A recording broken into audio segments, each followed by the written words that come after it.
Here's some guys who have some silly, fallacious arguments about atheism being irrational.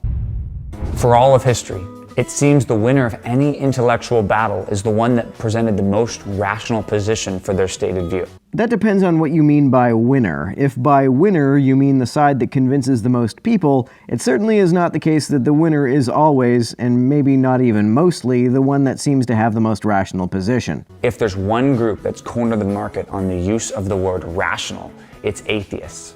Countless websites, YouTube channels, and blogs promoting the tenets of atheism are branded with some form of the word rational. Vanguards of the new atheism movement, like Richard Dawkins and Sam Harris, are the quickest to pull out that R word, stating atheism is the most rational view in the world. They claim that based on their ability to interpret reality, atheism makes the most sense. But really, is that the case? Is atheism really rational? Yeah, it is if you define God as a timeless, spaceless, disembodied mind. I don't see how anything can exist without occupying time or space. And I don't see how a mind, which is an activity the brain carries out, can exist without a brain. God seems like a self-contradictory idea to me.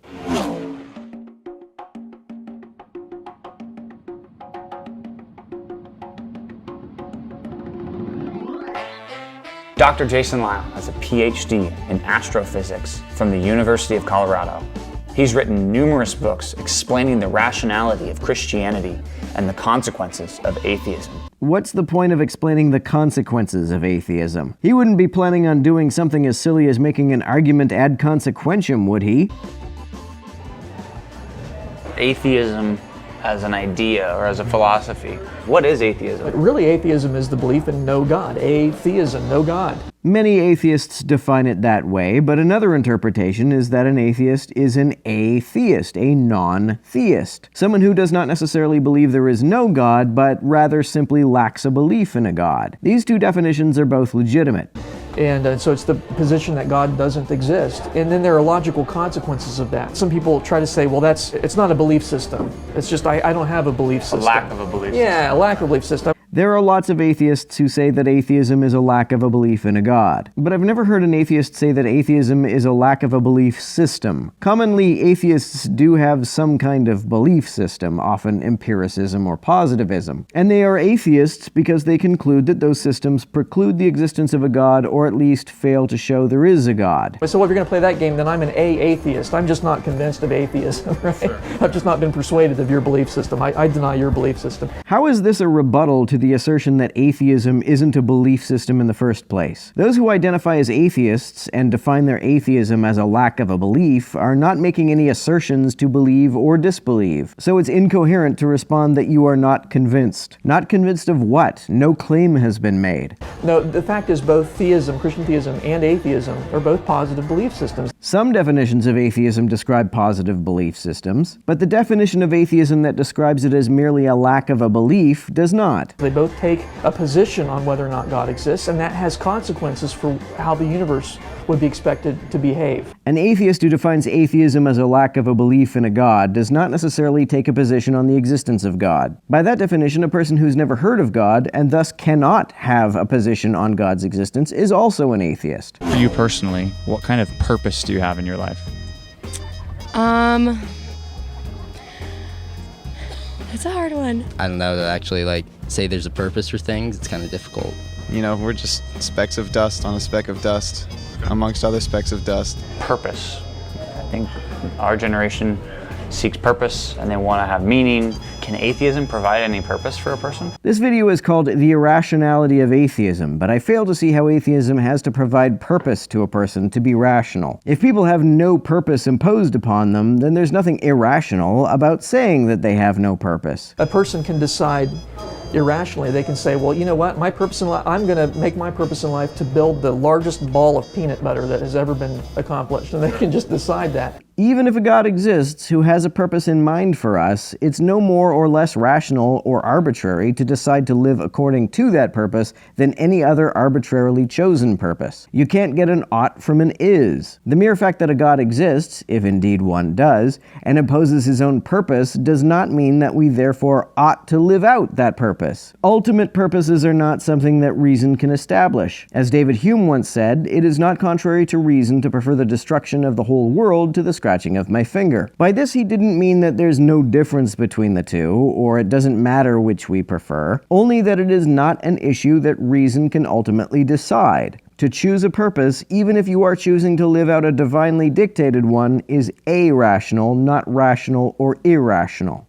But there's no objectivity there, right? It's just something they've arbitrarily picked. There's no objectivity to God's purpose. To say that something is objective is to say that it is independent of the judgment of a subject. A subject is any conscious being. If God is a conscious being and purpose depends on his judgment, then purpose depends on the judgment of a subject, and even God's purposes are therefore subjective, not objective. By definition, if you're an accident, there's no purpose. That's what it means to be an accident. On the other hand, if we're made in the image of God, then we do have a purpose. If God deliberately made us, he has a purpose in mind for us, but again, that purpose is not objective. There is no objective reason why we ought to follow that purpose over any other. And what is God's purpose specifically? Something I often hear is that our purpose is to glorify God. That seems like a pretty arbitrary purpose to me. I don't see what's so objectively great about glorifying God.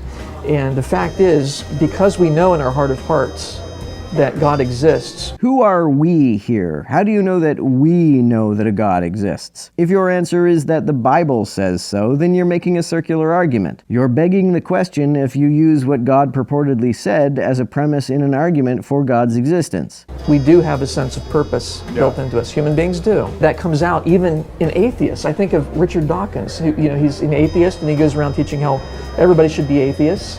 I think that's irrational. I mean, here's a man who is convinced that it's his purpose in life to convince people that there's no purpose in life. I don't know whether Dawkins has ever said that advocating for atheism is his purpose in life, but even if he has, there's no contradiction in choosing as one's own internal subjective purpose the task of convincing others that there are no externally imposed objective purposes. Right? I mean, because if he was really an atheist and he thinks everything's just an accident, why would he care? Because our cares are ultimately subjective. You care about what you feel a subjective urge to care about. Dawkins's brain gives him the subjective urge to argue against theism, so he does. Acting on preferences is irrational, not necessarily irrational. But the fact that he thinks he has a purpose, and he does have a purpose, the reason that he thinks that is because he does know in his heart of hearts the biblical God. He knows that he has an objective purpose on this planet. Having a subjective purpose is not evidence of the belief that one has an objective purpose. If it were, why would he have a subjective purpose which contradicts the idea of an objective purpose? My point is, any purpose that you invent for yourself will ultimately be arbitrary and meaningless. But you don't have to invent a purpose for yourself for it to be arbitrary and meaningless. Choosing to obey God is no less arbitrary or meaningless. What meaning does glorifying God have? Because there's no objectivity to it. I'm going to wear cheese on my head. That's my purpose in life. Well, you can do that, but it's arbitrary. It's meaningless. It doesn't have any objective value. Even if there is a God, there's no such thing as objective purpose or objective value. These things both depend upon the judgments of subjects and are therefore subjective. My friends who are atheists, and I'm sure yours too, most of them are materialists. Yes. They believe in materialism. How could you explain that?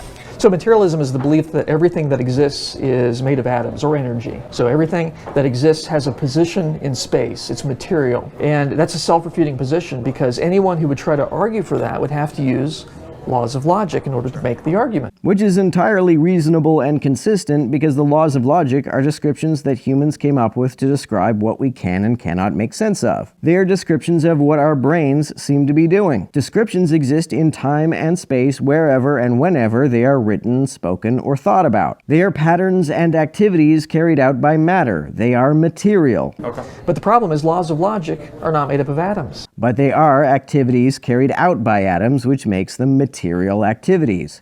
You can't point your telescope somewhere and see a law of logic, or accidentally stub your toe in a law of logic. They're non-material. You can point to a brain which is carrying out the conception of a law of logic, and that is material. You can point to a logic gate on a circuit board and see logic at work. And so the materialist has to use something that cannot exist in his worldview in order to prove his worldview. It's an inherently irrational position. Given that logic is a material process, it is ironic that those who reject materialism have deceived themselves into thinking that it is proof of their position.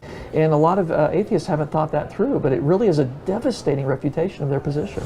What would it mean for an immaterial thing to exist? It seems to me that to exist means to have location in space and time. To not have location in space and time is the same as not existing. If God is a spaceless and timeless entity, then his existence is a contradiction. A lot of theists haven't really thought that through, but it really is a devastating refutation of their position.